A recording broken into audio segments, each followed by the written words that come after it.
1971 में Punjab high court ने जो था उसने कहा डीएवी केस के अंदर कि अगर कोई माइनॉरिटी है पंजाब में वो हिंदू हैं। ये मेरा आपने नहीं, कोर्ट का जजमेंट था।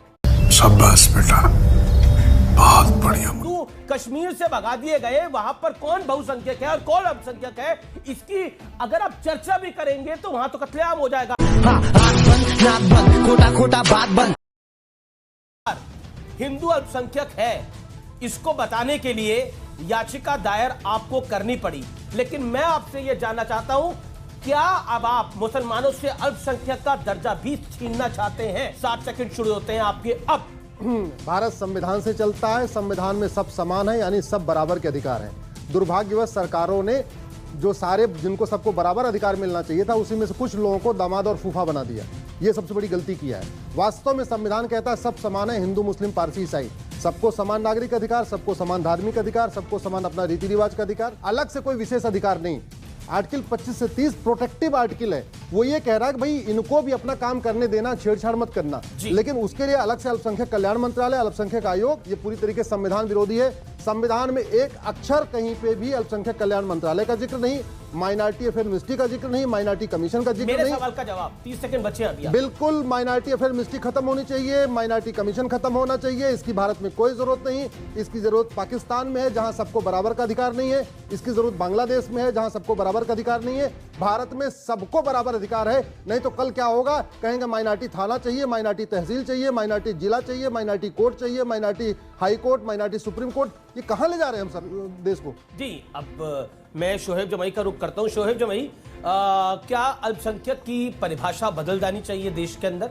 7 सेकंड आपके शुरू होते हैं। आप ये जिस तरह का अश्विनी साहब ने अभी कही बात कि माइनॉरिटी कमीशन को ही खत्म कर देना चाहिए, मिनिस्ट्री को ही खत्म कर देना चाहिए, मुझे नहीं समझ में आया इन्होंने दामाद किसको कहा? नकवी साहब की कुर्सी खतरे में है क्या? ये भी सोचने की जरूरत है। दूसरी बात, चलिए अब इससे बात करके हम अलग बात करते हैं। देखिए 1947 में पंडित जीवी पंत साहब जो चीफ मिनिस्टर भी थे, फ्रीडम फाइटर थे, उन्होंने कहा a satisfactory solution of a question pertaining to the minorities will ensure the health, vitality and the strength of the free state of the India.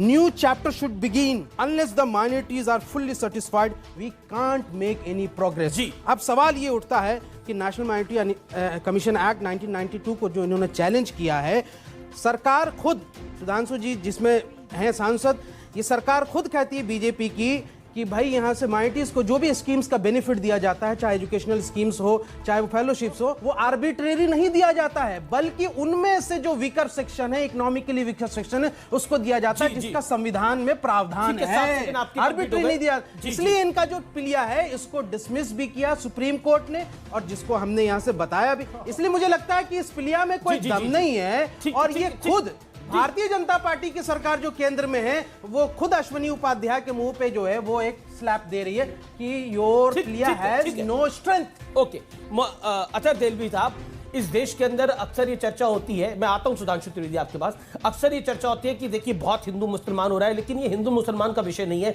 ये अल्पसंख्यक का विषय है। ये तो सत्य है कि इस देश के अंदर अगर दूसरी बड़ी किसी की आबादी है तो वो मुसलमानों की है, तो अल्पसंख्यक का दर्जा क्यों? सवाल ये खड़ा होता है। देखिए, मैं अपनी बात की चर्चा जो है महात्मा गांधी के शब्दों से करूंगा कि ऐसा शासन हो कि जहां सबको समानता हो, जहां अगड़ा पिछड़ा कोई ना हो, जहां माइनॉरिटी और मेजोरिटी की कोई तमीज न हो, और ये निर्धारित करेगा समाज, और समाज पर राज करने वाले राजा, यानी जो भी होंगे उनको तय करना है। अश्विनी जी ने जो कहा सुप्रीम कोर्ट में, उन्होंने कहा इनको जवाब देना चाहिए। मेरा सीधी सीधी सच्ची बात यह है कि हमारे संविधान ने कहीं भी माइनॉरिटी की कोई व्याख्या नहीं की थी। सीधे कहा जिनकी संस्कृति, सभ्यता या भाषा को आप बचा सकते हैं, उसके लिए आपको एक कमीशन की जरूरत है। ये कमीशन 1986 तक, राजीव गांधी की सरकार जब तक नहीं आई, जब तक मिनिस्ट्री ऑफ सोशल जस्टिस के तहत रहता था, 86 में इसको एमएचए से छीन के सोशल जस्टिस को दे दिया गया। उसके बाद लगातार इसमें काम। अब मैं इनसे, सुधांशु जी से एक बात पूछना चाहता हूँ, अगर मान लीजिए ये चीज़ इतनी ही खराब है, तो मिनिस्ट्री ऑफ माइनॉरिटी अफेयर्स जो पिछले 2 बार लगातार है, नकवी साहब उससे पहले नजमा हेपतुल्ला थी, इन्होंने 2 कमेटियों का गठन किया है, और दोनों कमेटियां गठन करके ये पूछ रही क्या सच्चर कमेटी में मुसलमानों की हालत जो दलितों से बदतर है, हम उसका उद्धार किस तरीके से कर सकते हैं। 101 हुनर हाट इन्होंने लगाए हैं कि जहां माइनॉरिटी, और माइनॉरिटी की बात सुन लीजिए, माइनॉरिटी का मतलब मुसलमान नहीं है, माइनॉरिटी का मतलब अभी आखिरी बात करके इस देश में, नहीं, इस देश के अंदर तो माइनॉरिटी का मतलब मुसलमान ही हुए। बिल्कुल मेरा कहना इस देश में तो विडंबना ही है। इस देश में जैन, क्रिश्चियन, बौद्ध की तो बात ही नहीं हुई। इस देश में अगर बात हुई मिनॉरिटी की, तो मिनॉरिटी के नाम पर मिनॉरिटी इज इक्वल टू मुसलमान, उसकी बात हुई हमेशा। मैं तो कह रहा हूं कि आशुमानी उपाध्याय जी ने सुप्रीम कोर्ट को भी, और इनके माध्यम से मैं अपने यहाँ जनता को एक बात बता दूं कि माइनॉरिटी की सबसे पहले धार्मिक व्याख्या कहां हुई है। 1971 में पंजाब हाई कोर्ट ने जो कहा, उसने कहा डीएवी केस के अंदर कि अगर कोई माइनॉरिटी है पंजाब में, वो हिंदू है। ये मेरा अपने कोर्ट का जजमेंट था। शाबाश बेटा, बहुत बढ़िया मुन्ना। लेकिन दर्जा तो उनको नहीं मिला ना। नहीं मिला, पंजाब में नहीं मिला ना, दर्जा तो नहीं मिला ना। कश्मीर के अंदर हिंदू भगा दिए गए। अरे पंजाब में तो सुप्रीम कोर्ट ने रोक लगा दी, और हिंदू कश्मीर से भगा दिए गए। वहां पर कौन बहुसंख्यक है और कौन अल्पसंख्यक है, इसकी अगर आप चर्चा भी करेंगे तो वहां तो कत्लेआम हो जाएगा। खोटा खोटा बात बंद।